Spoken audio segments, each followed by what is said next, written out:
espero poder compartir un relato de una experiencia de trabajo que lleva varios años y que, bueno, la intención en esta presentación es pensar a las prácticas educativas con tecnología desde una reflexión que desarrollamos en el marco de la cátedra sobre cuáles son los contenidos y las modalidades que debe asumir la tecnología en este espacio.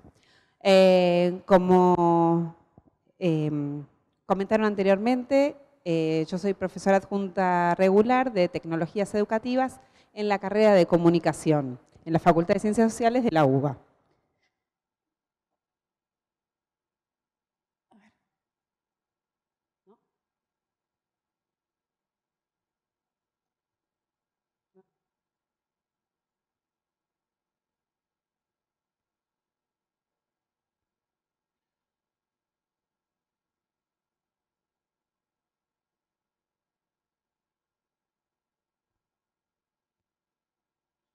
Si no, les pido que avancen y listo. Pero prefiero igual hablar para eso. ¿Está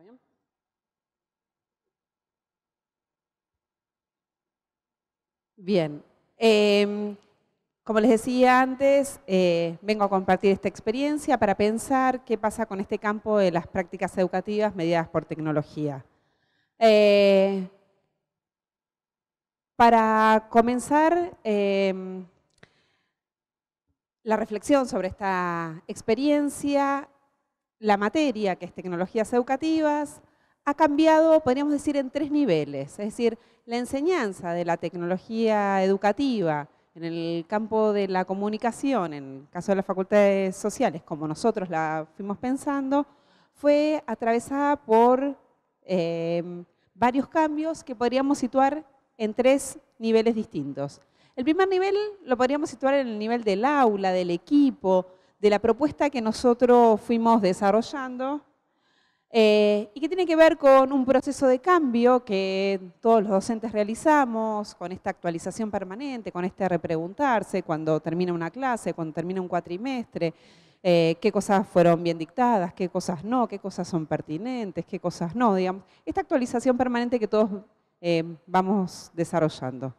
El segundo aspecto que tiene que ver con este nivel más micro, podríamos decir, tuvo que ver con una pregunta que orientó desde hace mucho tiempo el dictado de la materia, que tenía que ver con cuál era la particularidad de la tecnología educativa en el campo de la comunicación y más en general con el campo de las ciencias sociales.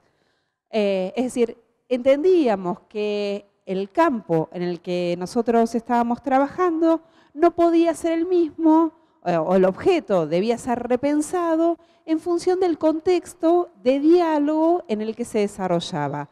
Diálogo con otros colegas, con otros profesores, pero también de diálogo con los alumnos, ya que era una materia de la orientación, es decir, una materia donde los alumnos ya habían cursado gran parte de la carrera y por lo tanto nos interpelaban a partir de sus conocimientos previos que habían adquirido a lo largo de la trayectoria y que nosotros no podíamos eludir.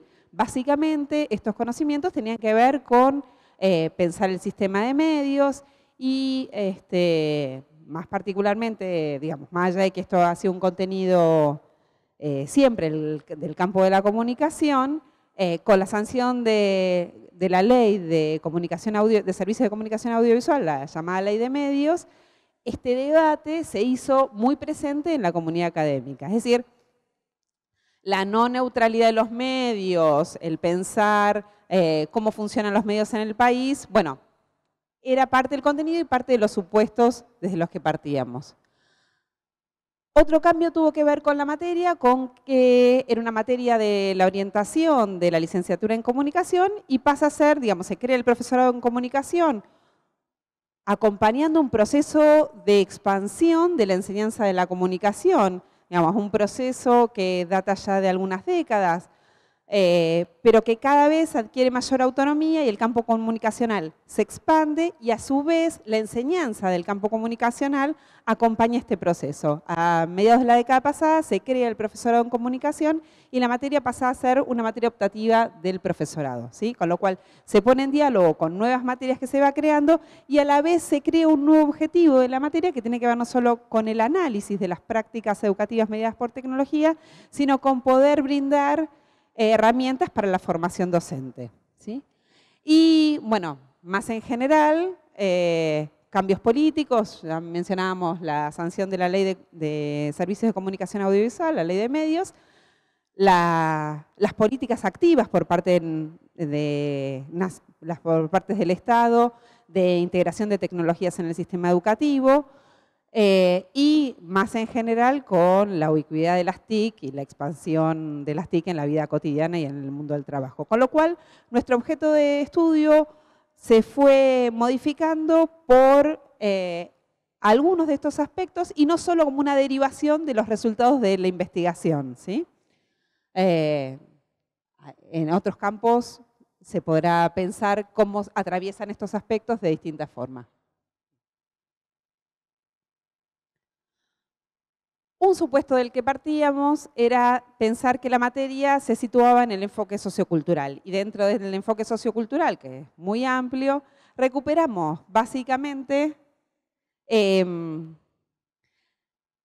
como conceptos fundamentales los aportes de la psicología sociohistórica de Vygotsky y los estudios del discurso. E intentamos, a partir básicamente de estos conceptos, pero obviamente recuperando otros más, pensar a la tecnología educativa en vinculación con los lenguajes, ¿sí? Entendemos que estas dos perspectivas ponen en un lugar privilegiado la semiosis y que nos permiten pensar o tener elementos analíticos y a la vez elementos para el diseño de las prácticas, ¿sí? Estas perspectivas ponen un rol central al lenguaje en el desarrollo cognitivo, ponen un énfasis importante en el contexto sociocultural, la semiosis es un objeto de investigación y la unidad de análisis no es el individuo ni el medio, sino es la actividad, ¿sí? O la práctica social.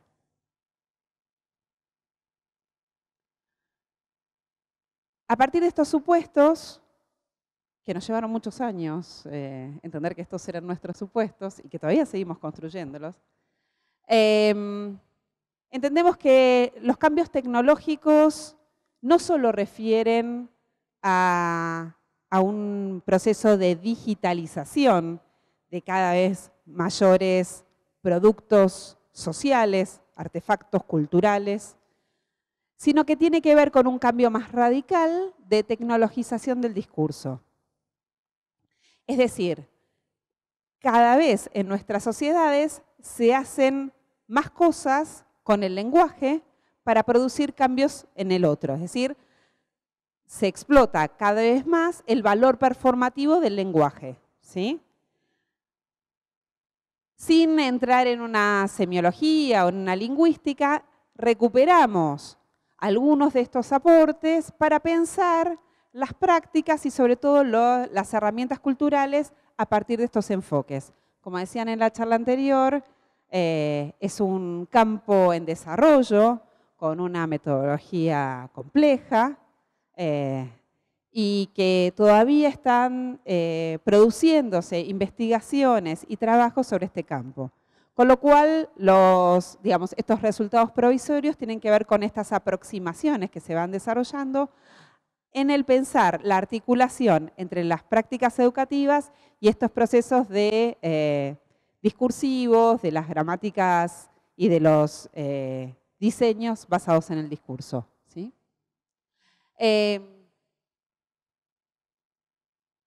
En este sentido, podemos recuperar las viejas tradiciones del análisis del discurso pensada para los libros de texto. Contamos con un gran caudal de investigaciones vinculados a los libros de texto, a cómo se construye el destinatario, cómo se construye discursivamente el destinatario en los libros de texto, cuáles son los personajes enunciativos, cómo es el contrato de lectura, cómo se producen las articulaciones texto-imagen, ¿sí?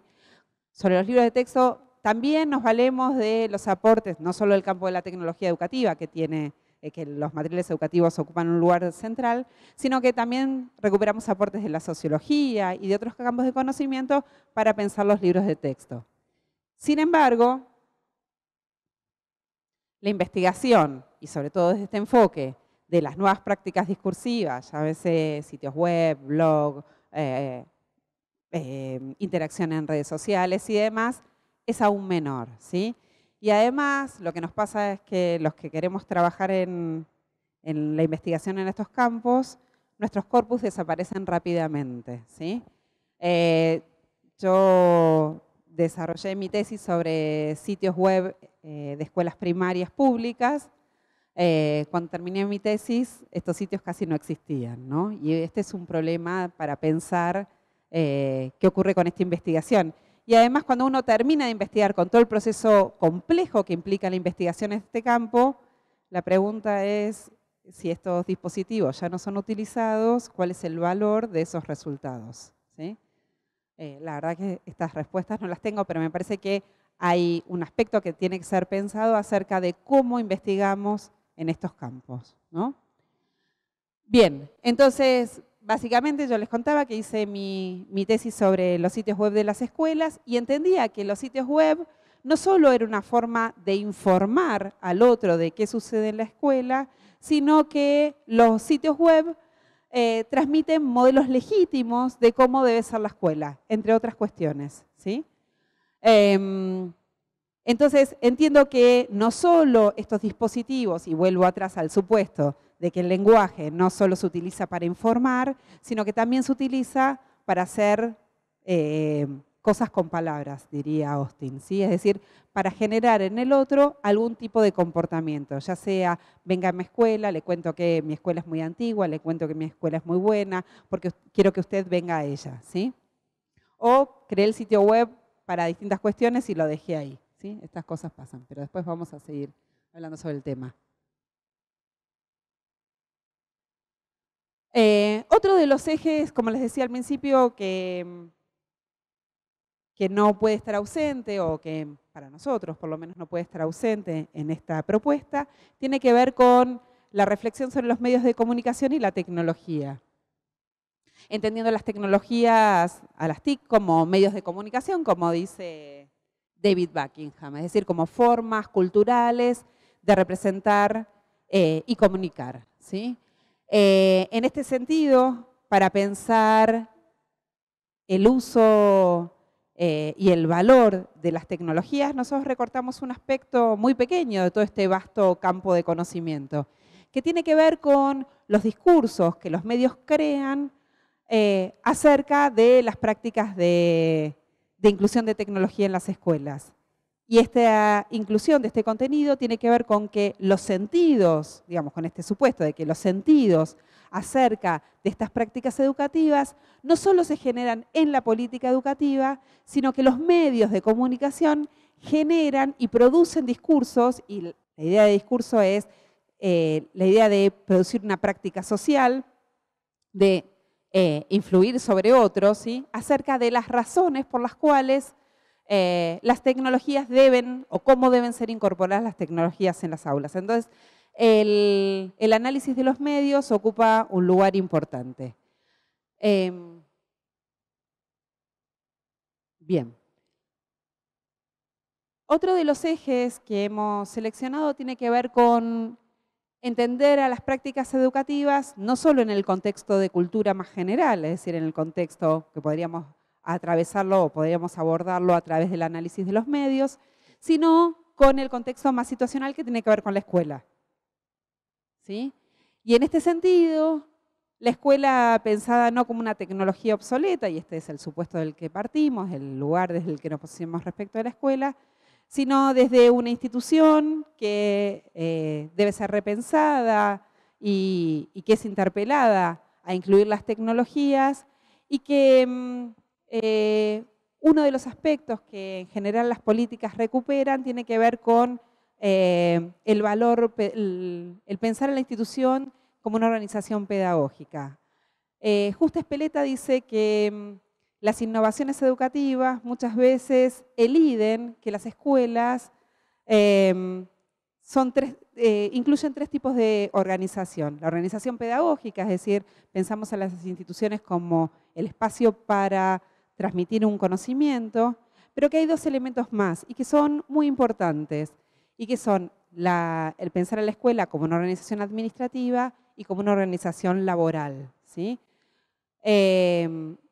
Las reformas muchas veces interpelan a las escuelas y a los docentes para que innoven, para que mejoren, elidiendo estos otros dos aspectos. Voy a poner dos ejemplos. Hace muchos años hicimos investigación en escuelas sobre cómo se incorporaban las tecnologías. Y encontramos que en el laboratorio, estoy hablando hace más de 10 años, en el laboratorio de informática estaban las computadoras nuevas en las mesas y las computadoras viejas abajo de las mesas, ¿sí? Eran los laboratorios circulares, ¿sí? Entonces preguntamos por qué las computadoras, las viejas XT, estaban ahí abajo. Y era porque no había un procedimiento que les permitiera a las escuelas dar de baja a este equipamiento, ¿sí? Sino porque las computadoras eran tomadas como equipamiento. Entonces eran pensados como un mueble que dura mucho más tiempo de lo que dura una computadora, ¿sí? Pero quizá otro aspecto muy importante que tiene que ver con las escuelas, tiene que ver con la escuela como organización laboral, ¿sí? Y cuando los docentes son, o bueno, como decía el profesor Huertas en la conferencia anterior, cuando uno va a proponer un cambio, tiene que saber que el cambio va a implicar un esfuerzo muy importante, ¿sí? Este es un comentario de una docente en el marco de una capacitación desarrollando por primera vez el sitio web de su escuela. Entonces dice, hace todo un relevamiento, construye su sitio web y dice, bueno, finalmente dice que los sitios que funcionan son aquellos que funcionan a fuerza de voluntades particulares o aquellos que fueron creados como un soporte externo al ámbito escolar. Es decir, hay algo de la voluntad de estos docentes que quieren crear, que quieren producir, que quieren innovar, y que a veces, de acuerdo a cada ámbito, estos aspectos no son tomados en cuenta, ¿sí? Después vamos a recuperar el concepto de ámbito semiótico para pensar qué pasa con cada uno de los ámbitos. Estoy aburrida, yo me imagino que es seguro, pero ¿estoy yendo muy rápido o se entiende? Bien. Seguimos. Sí, sigo para acá, ¿no? Bueno, entonces les decía, entendemos desde este enfoque que la apropiación de tecnologías se desarrolla a través de la participación en distintos ámbitos semióticos. Sí. Este concepto lo tomó de un autor muy importante, que uno de los libros que ha sido traducido, el autor es James Falchi.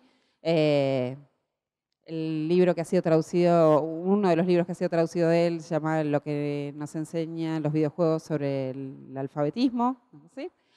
Y él entiende que los videojuegos son un tipo de ámbito semiótico. Cuando yo empiezo a desarrollar mi trabajo de investigación, empiezo con un tema muy general, digamos, hace mucho tiempo ya, y digo, yo quiero estudiar educación y nuevas tecnologías, ¿sí? Hace menos de 10 años. Y cuando empiezo a ver toda la variedad de aspectos en ese momento, para mí todavía no eran ámbitos semióticos, entiendo que hay distintos ámbitos, distintos, con distintas lógicas, que involucran distintas prácticas a distintos actores sobre la incorporación de tecnologías en las escuelas. No es lo mismo la comunicación institucional que la inclusión de tecnologías en el aula, que el soporte técnico, ¿sí? Y cada uno de estos ámbitos requiere el estudio específico y su abordaje específico.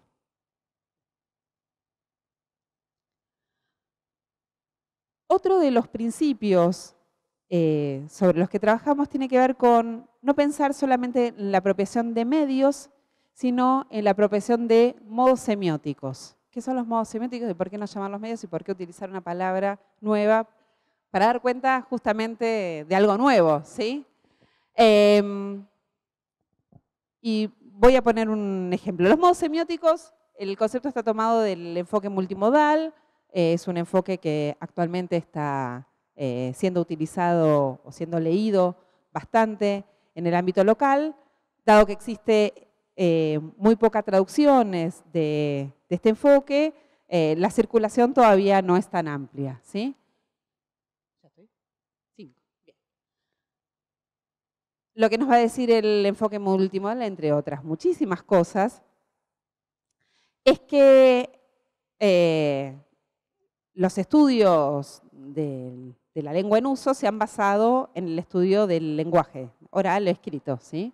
Y que, bueno, la vida social ha cambiado y que los textos aparecen, digamos, los textos siempre son multimodales, es decir, nos comunican a través de distintos recursos. La escritura también es un modo visual, ¿sí? de construir información, de transmitir información, y que en las web, en los espacios de las redes sociales, el texto, la imagen, el audiovisual, se articulan con el fin de comunicar mensajes específicos. Y cada uno de estos modos se utiliza con un fin específico. Voy a poner un ejemplo muy básico, muy sencillo, que siempre se utiliza para explicar este concepto.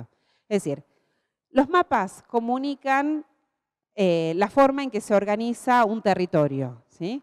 Tratar de traducir la imagen de un mapa en un discurso oral sería una tarea muy compleja, ¿sí? Es decir, hay una especialización del modo de la imagen para comunicar determinados significados, ¿sí?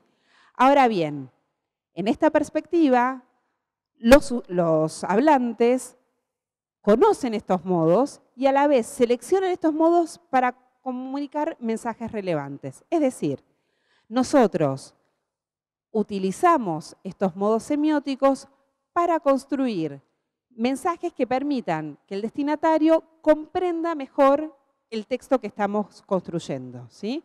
En este sentido, el análisis de los textos multimodales incluye los distintos modos semióticos, el diseño, la ubicación, si la imagen está en la parte superior, si la imagen está en la parte inferior, cuál es la figura más prominente de ese texto y demás, ¿sí? Es decir, no solo me interesa que se utilice, qué medio se utiliza, sino que cuando analizamos un libro de texto o analizamos un material digital, también el lenguaje juega una función específica para comunicar esos significados. Bueno, para ir cerrando, después tendremos un tiempo para las preguntas, si interesa profundizar sobre este tema. Lo que intenté hacer es traducir este conocimiento tácito, este conocimiento construido durante tantos años, estos acuerdos que fuimos logrando y que son provisorios, porque pueden haber nuevos acuerdos, de acuerdo a los cambiantes, a los cambios en las instituciones y en nuestro objeto de estudio. Pero bueno, lo que intenté fue sistematizar estos supuestos de los que trabajamos desde la perspectiva analítica. La materia también tiene una propuesta de diseño de piezas textuales propias del campo de la tecnología educativa, pero eso todavía no fue escrito. Muchas gracias.